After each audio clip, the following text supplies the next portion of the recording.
여호수아서 14장 1절에서 15절 말씀으로 요단 서편 땅 분배라는 제목으로 하나님의 말씀 전하겠습니다.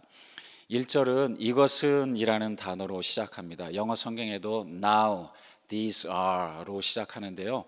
이제 지금부터 요단 서편의 땅 분배에 대한 말씀들이 쭉 이어집니다. 14장 1절에 이것은 이스라엘 자손이 가나안 땅에서 받은 기업 곧 제사장 엘르아살과 눈의 아들 여호수아와 이스라엘 자손 지파의 족장들이 분배한 것이니라. 가나안 땅 기업 분배 담당자 세 부류의 사람들이 나옵니다. 첫 번째로 나오는 사람이 대제사장 엘르아살이고요. 두 번째가 눈의 아들 여호수아, 그리고 세 번째로 각 지파 족장들로 구성되어 있습니다. 이렇게 구성된 것은 하나님께서 직접 모세에게 명령하셨던 것을 그대로 순종한 것입니다. 민수기 34장 16절에서 18절에 보면 여호와께서 또 모세에게 말씀하여 이르시되 너희에게 땅을 기업으로 나눌 자의 이름은 이러하니 이렇게 하시면서 제사장 엘르아살과 눈의 아들 여호수아 그리고 각 지파의 한 지휘관씩 택하라 이렇게 말씀을 하셨습니다. 이 두 사람과 또 12지파의 족장들, 이 사람들은 이스라엘을 대표하는 사람들이라고 할 수 있죠. 엘르아살은 대제사장으로서 종교적인 면에서 대표입니다. 그다음에 여호수아는 정치와 군사적인 면에서 대표자라 할 수 있고요. 족장들은 혈연적인 면에서 대표자들입니다. 그리고 이 사람들이 기업을 땅을 분배하는 방식은 제비 뽑기였습니다. 제비 뽑기 방법에 대해서도 하나님께서는 구체적으로 민수기 26장, 33장, 34장 등에서 말씀해 주셨습니다. 하나님께서는 이처럼 가나안 땅을 분배하는 데 있어서 땅이 편파적으로 분배되거나 또 분쟁함이 없도록 은혜스러운 분위기에서 공정하게 이루어지도록 인도해 주셨습니다. 하나님께서 명령하신 대로 순종하면 불안함이나 무리하는 것이 당연히 없습니다. 그리고 평안함과 행복함이 우리 가운데 임합니다. 그래서 우리 모든 사람들에게 제일 상식적이고 합리적인 것은 바로 하나님의 명령대로 순종하는 것입니다. 때로 상식적으로 합시다, 합리적으로 합시다 이런 말을 많이 하게 되는데요. 그 상식과 합리가 성경 말씀에 기초한 것이 되어야 됩니다. 내 인생의 경험, 내가 세상에서 배운 학문이라든가 우리가 인간 사회에 흔히 통용되는 상식은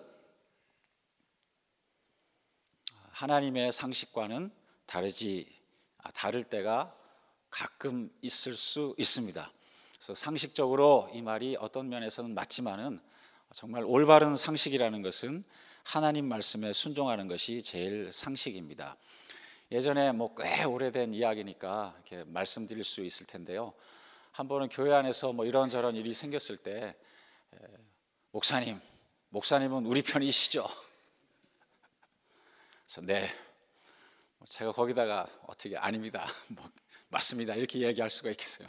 네, 물론 성도님 편입니다만은 성도님께서 꼭 하나님 편에 서 주십시오. 우리가 다 하나님 편에 서면 우리가 한 길로 가게 될 줄 믿습니다. 이렇게 대답드렸던 적이 생각이 납니다. 모두 다 하나님의 편이면 우리가 다 평안하고 행복하게 될 줄로 믿습니다. 개인의 삶은 당연히 물론이고요. 한 나라의 또 한 정부의 학교의 모든 기관의 정치, 경제, 군사, 사회적인 모든 부분에서도 주님을 따르는 즉 성경적인 인간관, 성경적인 세계관, 성경적인 가치관을 가지는 것이 그래서 매우 중요합니다. 로마서 13장에 보면 권력자들에 대해서 하나님께서 말씀하시는데 특별히 4절에 보면 그라는 것은 권력자를 말하는 건데요. 세상 권세자, 권력자들은 하나님의 사역자가 되어 내게 선을 베푸는 자니라 이렇게 말씀을 하십니다. 쉬운 성경에 보면 통치자는 여러분에게 유익을 주기 위하여 일하는 하나님의 일꾼입니다. 여기 두 가지 임무가 나오죠. 통치자는 첫 번째로 자신이 하나님의 종인 것과 영어 성경에도 보면 It is a minister of God 이렇게 하나님의 사역자, God's servant. 다른 번역에는 또 이렇게도 하였는데요. 자신이 하나님의 종인 것을 반드시 기억해야 됩니다. 그리고 두 번째 임무는 선을 베푸는 자니라, 맡겨주신 그 사람들을 위해서 그 사람들에게 유익이 되도록, 참된 선이 되도록 선을 베푸는 것이 바로 자신의 임무입니다. 기독교 신앙을 바탕으로 세워진 미국의 이 건국 정신이 계속해서 현 세대와 다음 세대에 이어지도록 우리 간절히 기도해야 될 줄로 믿습니다. 그리고 한국과 온 세계 지도자들 역시 하나님을 경외하는 성경적인 가치관을 가지고 섬기는 지도자가 되기를 역시 기도해야 될 것입니다.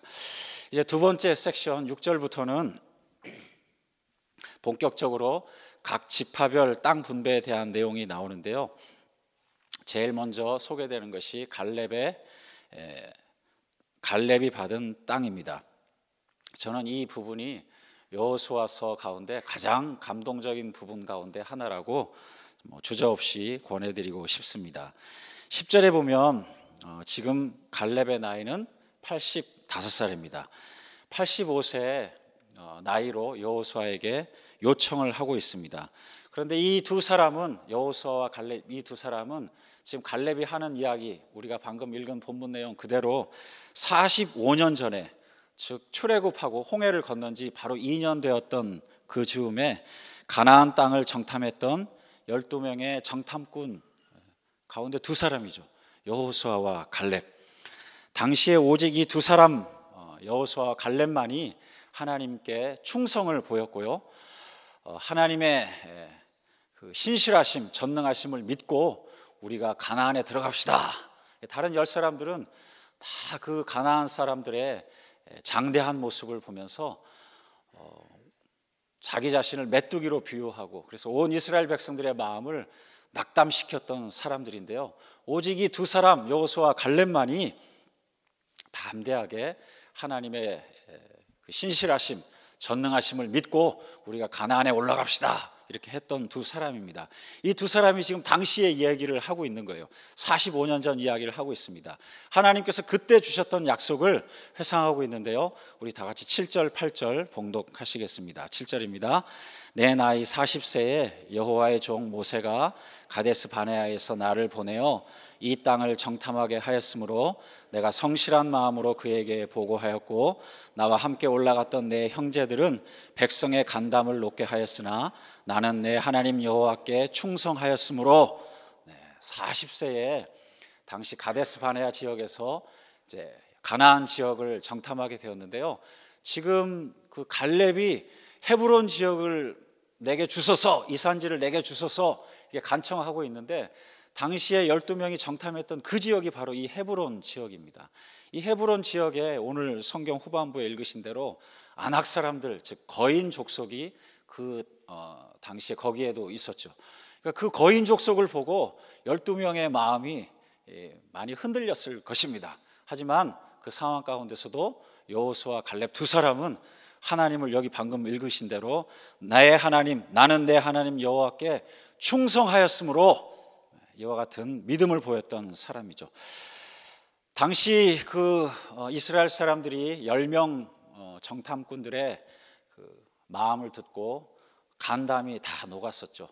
마음이 낙심이 되어가지고 모세를 원망하고, 또 모세를 세우신 하나님을 원망하고, 우리가 차라리 애굽으로 돌아가자, 혹은 우리가 광야에서 죽었으면 좋았겠다, 이렇게 불평을 하게 됩니다.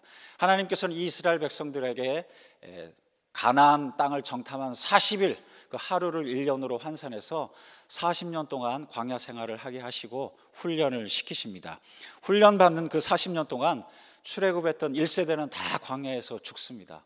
죽고 여호수아와 갈렙만 제외하고 그 다음 세대, 광야에서 태어난 사람들이 가나안에 들어가게 되는 거죠. 45년 동안, 그러니까 말하자면 그때로부터 45년 동안 이 두 사람은 한 번도 변하지 않고 하나님께 순종했던 사람들입니다. 그리고 요단강을 건너서 지금 이 자리에 와 있는 거예요. 모세도 심지어는 홍해밖에 건너지 못했습니다. 홍해와 요단강 이 양쪽을 다 건넌 사람은 오직 두 사람인 거예요. 여호수아와 갈렙. 이 두 사람이 지금 그 오랜 세월을 회고하면서 이야기를 하고 있는 거예요. 제가 이렇게밖에 설명을 못하는 것을 용서해 주시기 바랍니다. 얼마나 멋있어요. 이 남자 두 사람이 평생 주님을 순종하면서 한 길을 걸어가고 지금도 그 이야기를 하고 있는 거예요. 제가 10초 시간을 드릴 테니까 좀 감동을 하시기 바랍니다.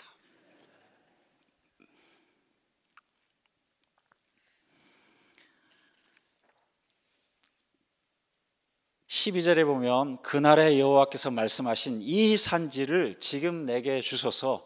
그 날은 45년 전 그 이야기입니다. 당신도 그날에 들으셨거니와 여호수아 당신도 그날에 들으셨지요. 갈렙은 정말 평생 변함없이 신실하게 하나님을 온전하게 좇았던 사람입니다. 한때 은혜에 충만했던 사람이라도 나중에 특별히 나이가 들면서 나쁜 방향으로 변하는 사람들이 가끔 있습니다. 성경에도 그런 사람들이 있죠. 이스라엘 초대 왕인 사울이 그랬고 또 세 번째 왕인 솔로몬도 그랬습니다. 솔로몬은 지혜롭게 잠언도 많이 쓰고 전도서도 쓰고 그랬지만 말년에는 하나님 앞에서 온전하지 못했다고 열왕기상 11장 특별히 4절에 보면 이렇게 기록되어 있는데요. 솔로몬의 나이가 많을 때에 그의 여인들이 그의 마음을 돌려. 이 여인들은 이방 여인들이죠. 하나님께서 이방 여인들하고 같이 결혼커녕 같이 거주하지 말라고 분명하게 말씀하셨는데 솔로몬은 이방 여인들을 사랑했어요. 아마 정략적인 마음도 있었을 거예요.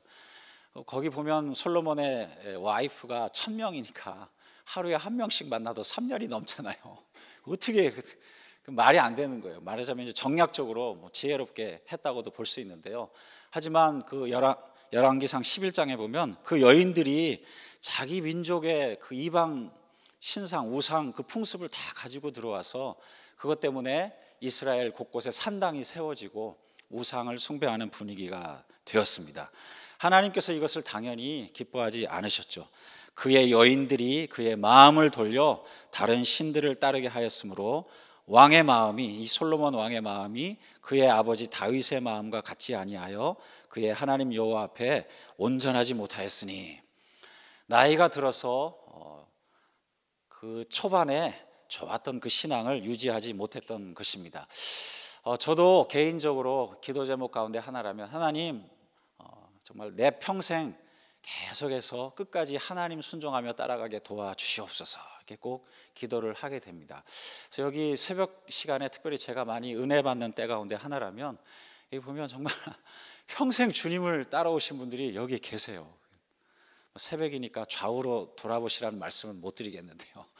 대강 오셨잖아요. 새벽 기도시니까 머리가 희끗희끗하신데 정말 제일 새벽 기도에 1시간, 1시간 반, 2시간 일찍 오셔서 불을 켜시는 분도 바로 그분이시고 또 이 가운데 기도 제일 오래 하고 가시는 분 가운데 한 분도 바로 그분 가운데 한 분들이시고요. 정말 귀한 분들이 우리 가운데 계십니다. 평생 주님을 신실하게 따라가는 그 신앙, 우리도 그것이 동일하게 우리 모든 사람의 기도 제목이 되어야 되리라 믿습니다. 또 두 번째 포인트는 이 갈렙의 이 신앙을 통해서 본받을 것은요, 모세와 여호수아처럼 눈에 보이는 1인자를 향해서 많이 공부도 하고 연구도 하게 됩니다. 왜냐하면 누구나 다 머리가 되게 꼬리가 되지 말게 하시고 기도 제목 이런 거 많이 하게 되기 때문에 그렇습니다. 타임지에도 예전에 1998년 12월에 그 호에 보면 모세는 누구인가? Who was Moses? 해가지고 모세에 대해서 일반 사람들도 많이 연구를 해요. 이 시대에 모세와 같은 지도자가 필요하다. 워낙 제가 강렬하게 이제 인상 깊었던 기사라 다시 한번 검색을 해보니까 그 이전에 1998년에도 또 그런 기사가 1998년에 그런 기사가 실렸었고요. 그 이전 죄송합니다. 2009년에 그와 같은 기사가 실렸었고요. 1998년 그 10년 전에도 또 모세에 대한 기사가 실렸었더라고요. 사람들은 1인자에 눈에 보이는 1인자에 대해서 관심이 굉장히 많습니다. 내가 지도자가 돼야지.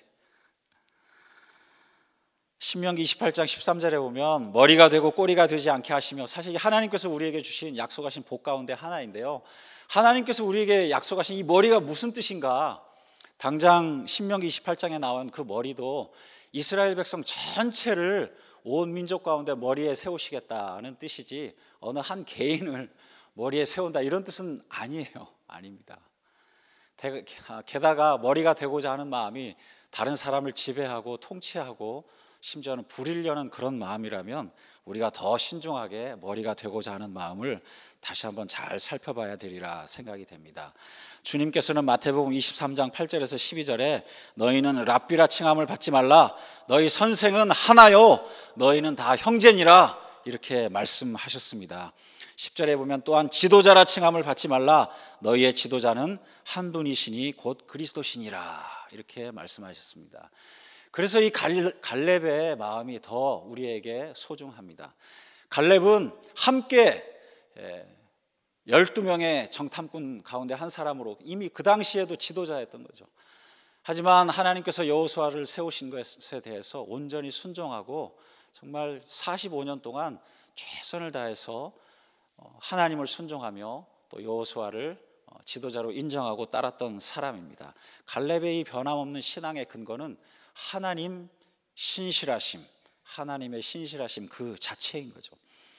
하나님께서 세우신 지도자를 인정하고 또 그 지도자가 하나님의 길을 가기 때문에